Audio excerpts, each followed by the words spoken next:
Bernie Madoff gets life in prison for recycling money and paying investors 1+% ROI per month. Yet bank execs recycle money, steal homes from citizens via convoluted foreclosure schemes, bankrupt an entire country and currency, and their punishment? Tax breaks and bailout money. If one is able to smell even just a little bit, you'll quickly smell this trail of shit pot high and deep. Someone recently told me that fear stands for false evidence appearing real. I couldn't agree anymore. But one thing I understand is that when a citizen's back is against the wall, coupled with the threatening of their family's well-being and foreclosure fraud, fear disappears and becomes replaced with faith, followed by a burning desire for justice and truth. And that's where we begin, with the black and white, truth. The hidden secrets they don't want you to know.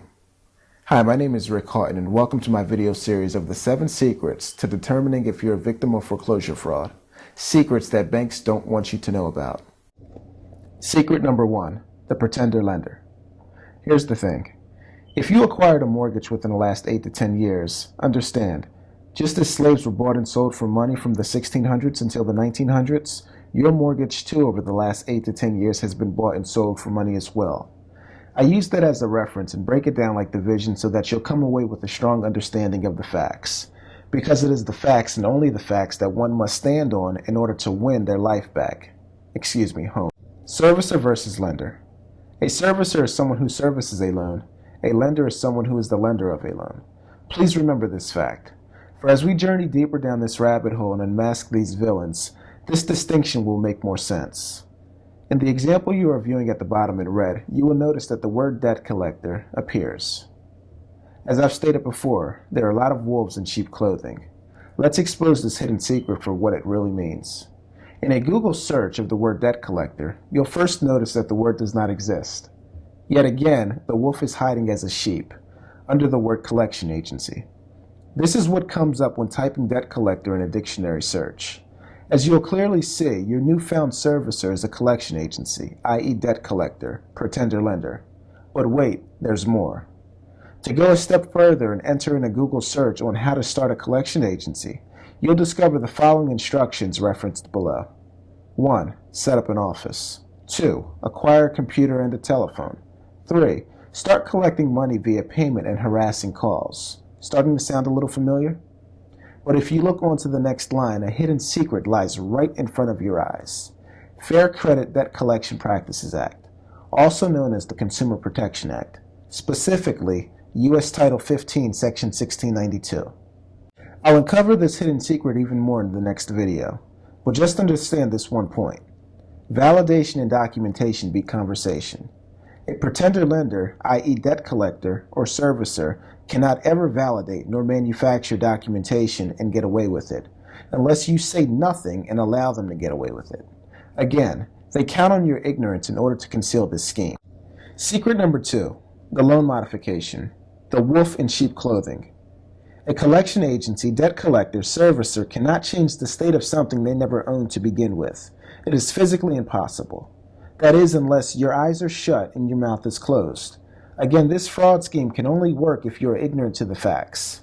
The reason for the deception, hence secret, is this.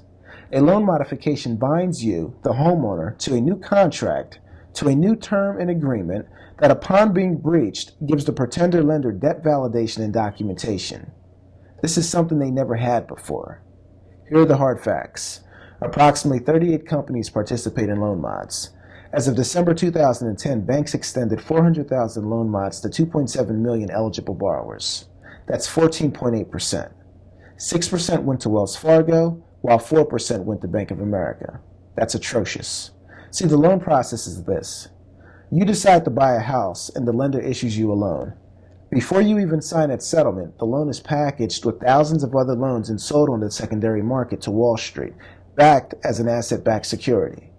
Once your original lender sells your loan for money, they receive upfront cash at 150% of your loan amount. Example being, a $100,000 loan yields the original lender $150,000 in upfront cash. That money is then deposited and becomes eligible for a credit line at 9 times the deposit amount. So in this example, $150,000 now equals $1,350,000 in available credit. Just like the sale of a motor vehicle, there are pieces that must be included in your loan package.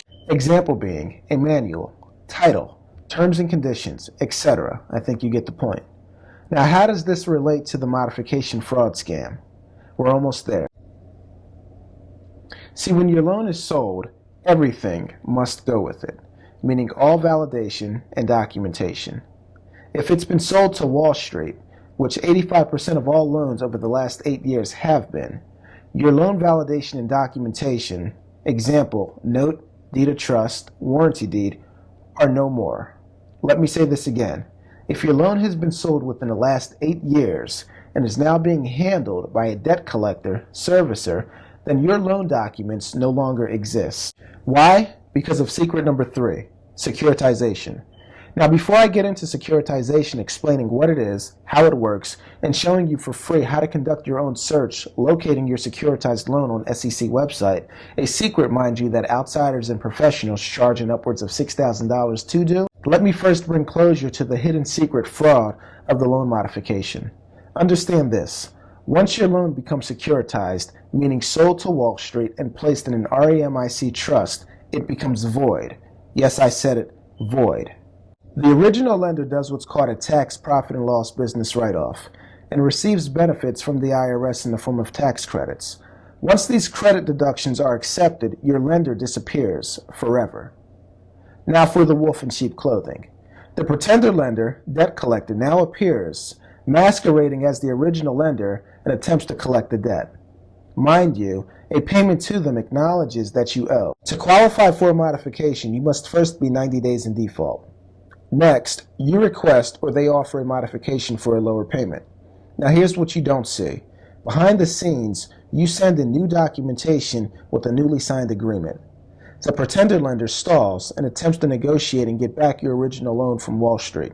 In many cases, this process fails. 14.8% completion rate, remember? They even disguise their mastery of the fraud and deceit by putting you on a 90-day trial. Yet while during this time, they receive thousands of additional dollars in government compensation for doing a good service. Upon missing one payment, they now have sufficient documentation to foreclose. But here's the hidden secret. Pay attention. Once something is written off, discharged, and credit deductions are granted, the debt does not exist anymore. Furthermore, it is no longer a secured debt, but now unsecured. This applies to credit cards, auto loans, mortgages, everything. This again falls under the Fair Credit Debt Collections Practice Act and special IRS tax rules. In my next video, I'll go into detail regarding the importance of knowing and understanding the Fair Credit Debt Collection Practices Act, specifically U.S. Title 15, Section 1692, and how knowing this secret foils their fraudulent foreclosure scheme. In addition, I will give you a live screen cam view of securitization and how to conduct your own SEC audit investigation for free. This hidden secret alone will provide you with immense knowledge and the ammunition needed to combat foreclosure fraud, in addition to saving you in upwards of $6,000. Please leave a comment below in order to receive the next video. I'll see you there.